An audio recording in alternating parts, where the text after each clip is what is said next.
What's up, everybody, and welcome to another episode of The Trade Show.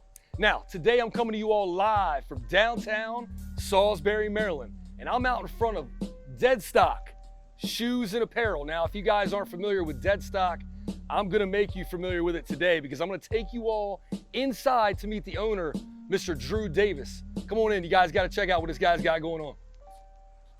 Drew. Trader, what's up, bro? What's going on, man? Glad to see you here, man. Yeah. Glad to see you make it. I am here, but I'm not alone. Word. I've brought the whole world with me here today. Dope.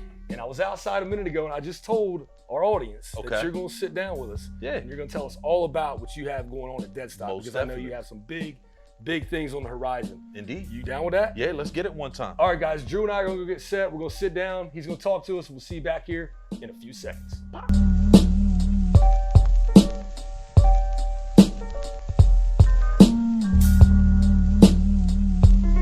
Hey, Drew, man, look, I got to tell you, man, I really appreciate you coming on the show today. Absolutely, man. I've known you for the better part of a year now. Yeah. I've known of you probably longer than that, but we've known each other personally for about a year. For sure. I know pretty much everybody in our area knows you, or at least anybody who's in the shoe game knows you.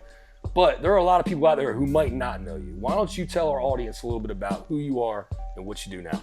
Word. So, I like to consider myself, this is a new tag that I've heard, but a serial entrepreneur. I like to find myself invested in the things that I love, that I'm passionate about, and it doesn't stop at one thing. The sneakers was kind of a jump point. Actually, prior to that, I was an entertainer. I did rap, hip hop. I dropped a hip hop album, and then transitioned into doing party promotions and stuff like that. Ultimately led me to what we did with the sneaker stores. In the process, I've started a radio show that's in its 4th year. We had a location in Ocean City that did 3 years on the Jolly Rogers Pier. Without saying too much too early in the conversation, I'm opening a new location down in the Ocean City outlet. That's right. Thanks to you. Yeah, well, we're looking forward to that too. So you're talking about you transitioned into the shoe game. What got you to transition to that? What's your story here? How did this start? I want to hear your story. I would say that I've always been a sneakerhead. I've got a picture. My mom's first pair of shoes for me when I was a kid was a Chicago one, which is actually on display. That was my infant shoe. But then I've got pictures through the years in Carmine 6s. The Fire Red 3s is one of my favorite Jordan colorways. So I've always been a student of the game, a sneakerhead, if you will. Yeah. As I developed and I grew, I had a huge collection. And around 2014, I was proposed with an idea to open a recording studio. I'm like, I don't know about recording studio, but I got a good idea. Yeah. I'd actually spent some time traveling, and I was out in Oregon, and I went to a place called Index PDX, and that was really the base of my inspiration for saying, this would be really dope on the Eastern Shore. We don't have anything like this. So I brought it back and, kind of think tanked on it, saved some money up. And again, I had a collection of shoes that I started with. And then, I know you interviewed my cousin Brandon last week. I did. Brandon and I and a few of our friends kind of put shoes together in a pot and said, we're going to start the store with this. So that's really where I launched with Dead Stock in 2014. But over the years, the sneaker culture has evolved immensely. And there's a lot of elements that social media and the internet have perpetuated that growth.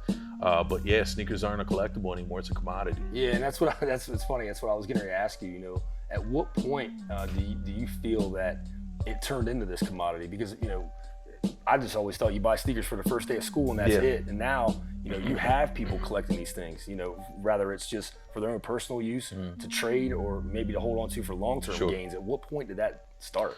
I think truthfully that the sneaker game really started, obviously sneakerheads and sneaker culture and resale game has always been popular. There's been, eBay's always been like a sale point for that kind of thing. But I would say that when StockX came along, and it was originally called Camp Less, meaning that you don't have to camp out less for shoes.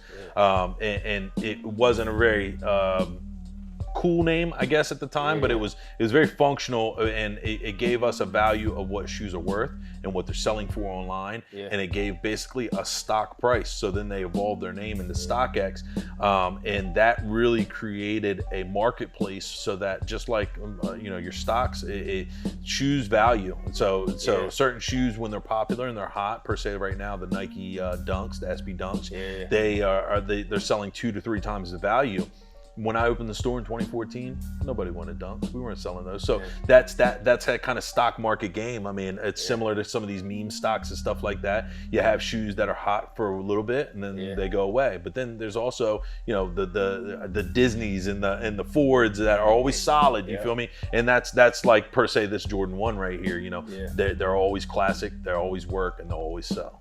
So it's funny you mentioned stocks, because I'm a stock trader for my own personal use, not shameless plug. Exactly. And I also am a commercial real estate trader, right?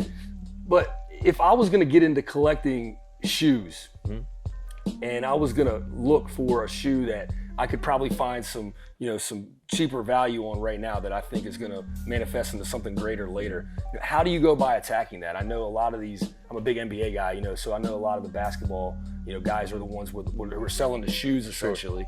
And that's how it started with Michael Jordan, and then of course, obviously they put Nikes on Marty McFly, and Nikes took off from that as well. But I mean, is it I'm looking for an actor? Is it I'm looking for a rapper who's rocking these shoes? Is it I'm looking for the next ball player like Ja Morant? I could see if I bought some Ja Morants right now, would those debut one Ja Morants be worth a lot more later if he turned into the next MJ? I mean, how is that the right approach? Or what? Yeah, I mean, I think that those are kind of those microwave deals that, like, early on, like per se KDs. When we opened the store, we could get a ton of resale from KDs. They were amazing.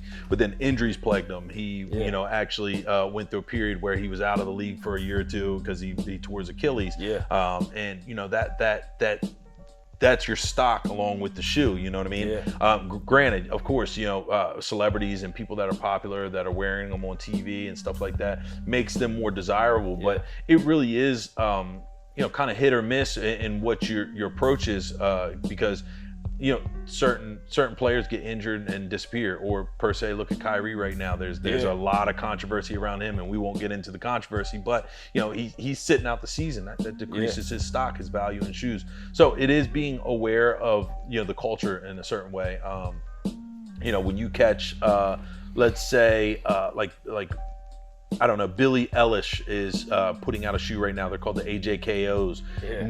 Like literally, the AJKOs are like the stepchild of Jordan 1s, and they're not cool. They're not cool at all. But as soon as she dropped those, value went straight through the roof. So there is a connectivity to what humans see and what they desire and the value of a shoe. So it's just kind of picking hit or miss. And I've missed sometimes, and I've won a lot. So there's so that balance. What's like the holy grail of tennis shoes? Is there like that Amazon, that one of one, or something that like this is the thing to possess? Yeah, I mean, this one on display right here. This is the Chicago Off-White 1. The Jordan Chicago 1 OG as a shoe is defined. It really has shaped me as a sneakerhead over the years, because I told you a little earlier, my mom bought those for me when I was a kid. They were one of my first shoes. Fast forward, I in collecting, I love the collectible Jordans. So we've got one on the shelf, the Jordan 1. It's an 85, and it is OG in the sense of it's worn, it's really cool looking, it's just got a lot of identity to it, but plus it's 35 plus years old. So but then you fast forward into today's culture, you take something like the Off-White 1 and you take a Virgil Abloh, going back to what we were talking about with the connectivity and the hype. Virgil Abloh was Kanye's best friend growing up, and well, I won't say growing up, but they're both from Chicago, and they got connected through music and fashion and stuff like that. You always hear his name drop on So Off-White as a brand didn't get its start without Kanye, right?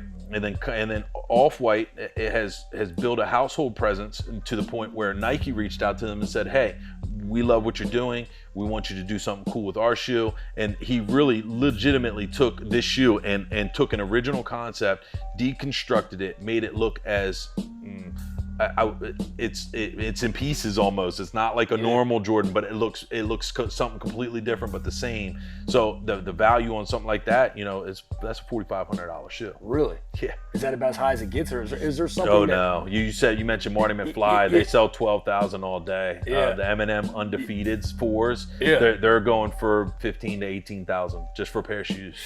Man, I can believe that. Well, look, we can sit here all day and talk about the value of shoes and the collectible side of shoes. Yeah. But one thing that's really opened my eyes is how the culture, the sneaker culture, and I think really even the hip hop culture in general has really transcended even the business culture. And I think it has a lot to do with our generation. I mean, it's the era we grew up in. And I go to these trade shows at International Council of Shopping Centers mainly, and we go out to Vegas, and before, I don't know, probably 5-6 years ago, we go to these shows, and the guys are wearing their suits and they've got their Allen Edmonds and their Johnson & Murphys and their wingtips. Man, a couple years ago I go out there and I look, and guys are all wearing sneakers with their suits, and it was like, I know you're on a trade show walking miles a day, but still, that seems to be how the culture is going, and we see it more and more every day. Yeah. And I think it speaks volumes about the culture itself. Well, it connects an age gap. I mean, a lot of these guys that were buying Jordans in 1985 to 1995 are now the dads and potentially grandfathers of some of these kids that are sneakerheads. So there is a connectivity. So you see a lot of like pastors, and you see a lot of like young guys that are wearing rock button down with a pair of jeans and a pair of ones or something. Ones are very minimal shoe in the sense of you can wear them dressed up, or you can dress it down however you want to do it. But so in that connectivity, I think the urban culture as a whole, I like to call it potluck. It's a little bit of different flavors coming together to create this identity for what our modern America looks like, right? Absolutely. You take a little bit of rock, you take a little bit of punk, you take a little bit of what hip hop was to Run DMC and Beastie Boys back in the day, and then you combine it with what hip hop has become in the 2000s area with Nelly and Jay-Z. And then you take these artists today that are legitimate rock stars in their own right, but they're hip hop stars. Not a rock star, they're hip hop stars. 100%. Like a Lil Uzi Vert, or like a rest in peace Juice WRLD or something like that. These guys are bigger than life and are immortalized by hip hop in the urban culture. So. Yeah, Jay-Z. I mean, he's our Michael Jackson. He's our Elvis. Definitely. Essentially, you talk about hip hop, and I'm talking about the shoes, and I think the shoes are just reflective so much of our business culture, because I know me, like I love all types of music. And I could go from Outkast to the Everly Brothers to Ricky Nelson. I can go all over the spectrum. I love jazz music. Yeah. I love Pink Floyd, as you can see. Love Pearl Jam. But we had a fun conversation about AZ the other day. Exactly. AZ, the most underrated rapper of all times, by the way. AZ. Do or Die 2's out now. You need to check it out. But I guess where I'm going with this is, me as a deal maker, and it's like playing a sport. Commercial real estate's like a sport to me, and when you're playing a sport, you got to get revved up, and when I'm on my way to make a deal in the morning, especially if it's something that's a big deal, like I'm not listening to Pink Floyd. Right. I'm listening to hip hop on the way to that deal, because that speaks to me. Yeah. So I think that the shoes are kind of reflective of not just, shoes itself or the popularity of it, but just the culture and the business culture. Now, speaking of deals, came here today not only to talk to you and to introduce you to Andrew, but to also let you know that Andrew has taken his store, and it's still going to have a store here in downtown Salisbury. Yeah, the flagship. But he's expanding, and he's actually adding a location to the outlets in West Ocean City, Maryland. And Andrew is going to let us in a little bit today about what he's got going on there. He's going to tell us all about this store and what we can expect from it. Yeah. No, I told you early on, I had a store on the pier for 3 years, right underneath the Jolly Rogers Ferris wheel. It was about give or take 500 square foot. It was literally a pop-up shop, right? Yeah. So summertime, Memorial Day to Labor Day, we pop up, we dress it up, make it look good, lipstick on a pig type thing. And COVID kind of shut that down. It really tested my boundaries as a business owner. We were closing this store for 3 months. So it had me reevaluate what was important to me, and growth is always important to me. I think that spreading culture across the shore is the most important thing that I can do as far as my legacy. So with that being said, I've was reaching around. I was looking around to Rehoboth and Bethany in different areas, and I think we got connected we've been connected for a while, but you reached out to me and you said, hey, I heard somebody said you were looking for something. Yeah. And long story short, I think it was Kenny Flight. Shout out to Kenny Shout Flight, out Kenny, man. Yeah, for sure. So long story short, I looked at the space, I loved it. And it's 4,000 square foot, and this space is about 1,500 square foot. So like this is the biggest I've ever dealt with, and 4,000 square foot is a monstrosity. But once I wrapped my head around it and said, the cool things I can do in my mind, the creativity that comes with it, it's unmatched, man. And I think that with combining what we've already created in this store with the desirable shoes, and adding in a little bit more of a retail present, and then expanding on what we've done with like vintage clothing and collectibles and things like that, it really creates an identity in that West OC that like I think is unmatched. I mean, we had a sliver of it on that Jolly Rogers Pier for 3 years, but this is, I can actualize all my visions and dreams in the one space, which is super cool. I know ownership is really excited to have you. One of the big things we're trying to achieve there is to bring in more local tenants and have a more local dynamic there to mix in with the national tenants over there. And you definitely fit that bill. Yeah. So they're definitely excited. So look, man, we're here. We've talked about a lot of things, but we are on a trade show. Yeah. All right. And we gotta make a trade, man. We gotta make. That's what we do. We're buy, sell, trade. That's right. Always gotta make a trade. So today, I've got for you the OG Trader hat. Dope. I only made a few of these ago. You didn't even have none, because we've carried some in the store for a while, but we never got one of those. So it's a blessing. That's the OG. You only probably see me with it on, because I've made so many different designs. Word. But it's funny because this was my logo, and I barely ever put this on a hat because my creative juices get flowing, and I wind up just doing all kinds of stuff. Right, for sure. Right? But this is the OG. I'm probably gonna make more of these to come, but until now, Drew's got this. So. I'm the king of trade when it comes to trading, so I got a deal for you can't refuse. All right, what's up? I need you on the OG show. As much as we talk about, hip hop and talk about the culture, I think your mind is versed, and we can't do it in 10 minutes. We got to do it in 2 hours. Oh yeah, you mentioned AZ. I mean, I could spend the show on him. So you make us a playlist. Absolutely. We're gonna rock out. We're gonna do it. Sometime coming soon. I love to do it, man. Actually, we got a deal there. Let's do it. For sure. All right, guys. Well, you can expect me on the trade show. The OG show coming up soon. We have Andrew here on the trade show, and we're about to wrap things up. But before we do, Drew, why don't you go ahead and tell the audience anything you want now. Okay. Let them know what's going on. Yeah, follow us on social media, Dead Stock SBY and Dead Stock OC. We're opening the store in Ocean City in about 2 weeks, so you can keep an eye out for grand opening events and stuff like that.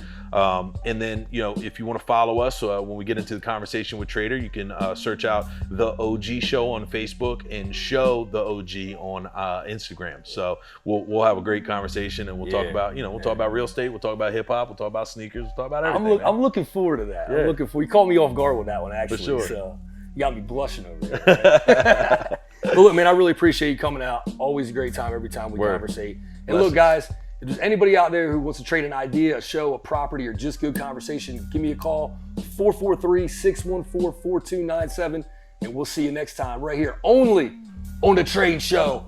Peace.